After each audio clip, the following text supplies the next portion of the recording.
What would you do if a company charged you for a full foundation repair and your home still wasn't properly secured? That is exactly what we found in this condominium. The previous contractor installed 7 new piers, 35 feet of beam, and reshimed the entire structure. On paper, everything should have been stabilized, but when we took elevation readings, the numbers show variation that should not remain after a repair performed correctly. So we went into the crawl space because that's where the truth lives. Down there, it was clearly why the home couldn't be secured properly the first time. Warped joist, a beam that was supposed to be 35 feet long but only 6 feet had actually been replaced. Crushed wood shims that had already failed, and new piers installed in the improper locations.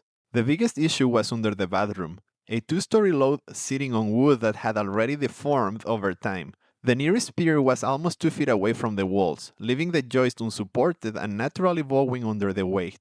You can't secure a structure when the components carrying the load aren't supported themselves. Their scope of work didn't fail because the job was too difficult. It failed because the plan they sold didn't address the real problems. So we corrected the structure the right way. We installed two 20-foot 6x6 beams to carry the loads that had been stressing the old wood for years.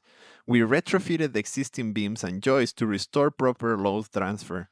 We installed 8 new 16x16 concrete pets and blocks to create the support that was missing, and we removed every wood shim left behind, replacing them with steel, our standard for lasting stability.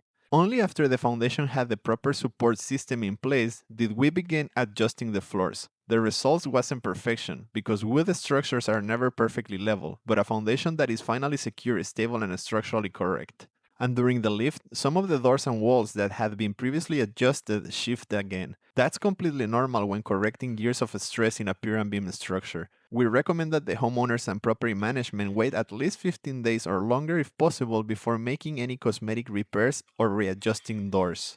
Over the next few weeks, the framing will naturally settle and release the internal pressure created during the securing process. This is what true foundation repair looks like, not shortcut, not cosmetic fixes, just solid engineering, proper support, and long-term security for the home.